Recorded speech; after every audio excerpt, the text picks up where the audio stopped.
Welcome back to The Explainer. I'm absolutely thrilled you're here today because we're diving into an absolute mindbender of a paradox.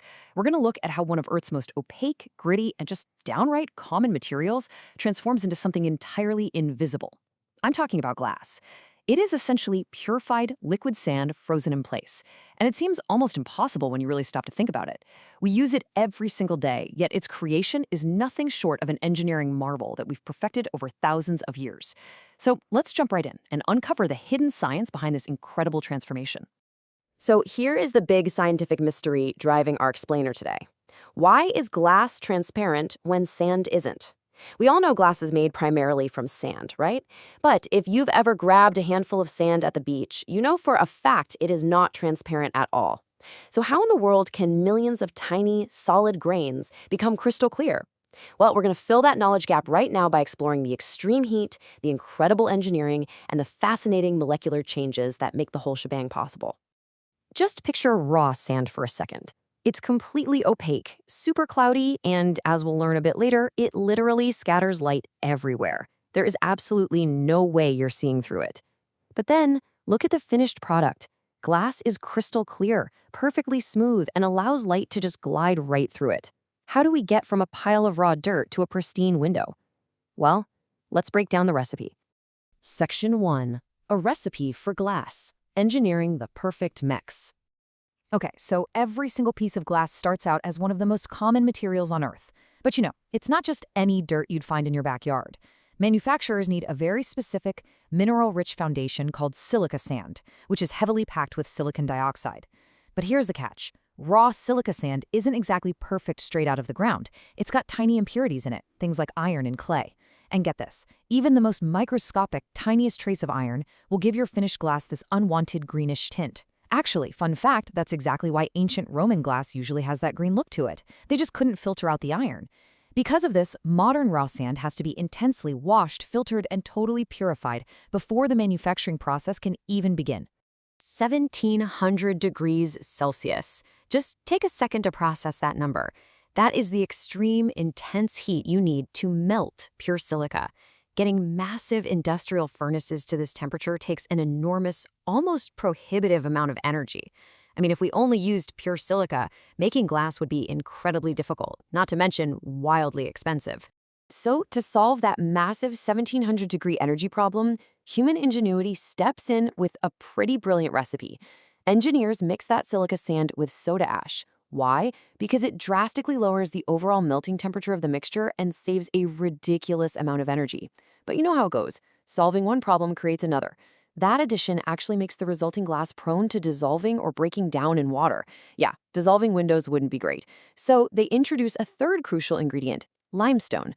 Limestone steps right in to add essential strength and durability to the finished glass. It's really just a perfect three-part problem-solving recipe. Moving on to Section 2. The molten transformation, a furnace hotter than lava.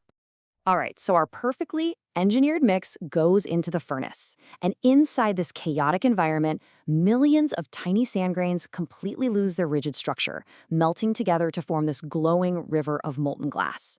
Honestly, at this stage, it's thick, it's bright orange, and it flows literally like liquid lava. It definitely doesn't look transparent yet. Now, as it boils, any trapped air bubbles inside that thick liquid finally manage to escape. And whatever impurities are left, they float right up to the surface where they get skimmed off and removed. The big takeaway here is this. The cleaner that molten liquid gets during this fiery stage, the clearer your final glass is going to be.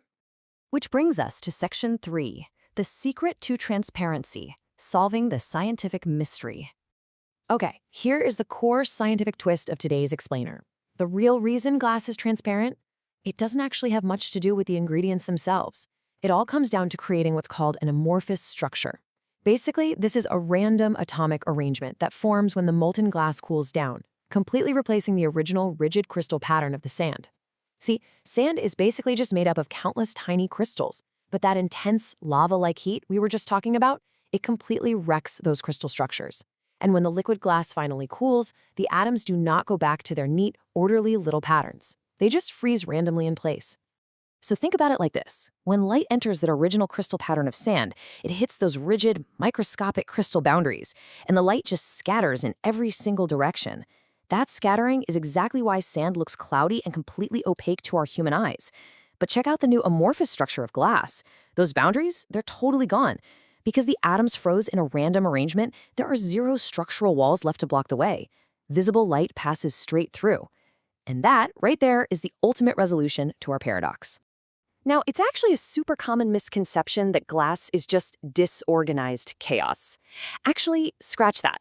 It's not that glass has no structure. It simply has a structure that allows visible light to travel through with very, very little scattering. The atoms are absolutely still bonded together solidly, it's just a completely different kind of solid.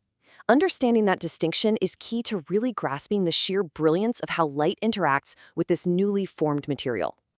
All right, Section 4, Shaping and Strengthening from Liquid Rock to Everyday Objects. So, we've got our super clean amorphous liquid, but how do we actually turn that glowing rock into the exact shapes we need? Like, how do we get those massive, perfectly flat sheets for skyscraper windows? Well, we use something called the float glass process.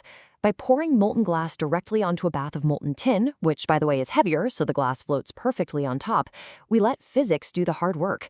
Gravity takes over, spreading the liquid glass out completely evenly. Then it just cools into this incredibly smooth, perfectly flat sheet. It's such a wonderfully simple yet brilliant way to use gravity. But hey, what if you don't want a flat sheet? Making things like bottles and jars requires a totally different lightning-fast method. Machines rapidly cut small, precise portions of the molten glass. Then, these glowing blobs are dropped straight into metal molds and shaped instantly using powerful blasts of compressed air. I mean, this happens incredibly fast. In just a few seconds, a shapeless blob of liquid rock becomes a perfectly formed bottle. There is, however, one final engineering hurdle we have to jump. Freshly shaped glass is highly fragile. If it cools down too rapidly, it will literally crack and shatter from its own internal stress. No one wants that.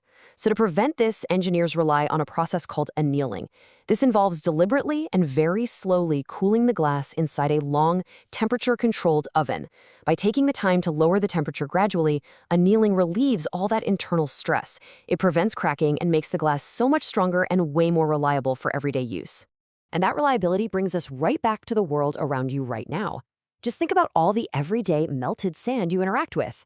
Every skyscraper window reflecting the city's skyline, the glass bottle holding your favorite drink, the household mirrors you look into every morning, and amazingly, the smartphone screen you might literally be holding right now to watch this explainer.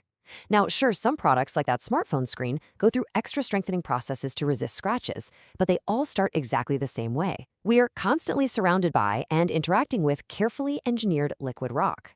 So through extreme heat, precise engineering, and centuries of human innovation, one of nature's most ordinary, cloudy materials was transformed into one of the world's most extraordinary inventions. Which leaves us with a pretty fascinating question to chew on. If we can engineer ordinary sand to become completely invisible, what other impossible transformations are currently hiding in the ordinary materials right beneath our feet? Thanks so much for joining me on The Explainer today. I'll catch you next time.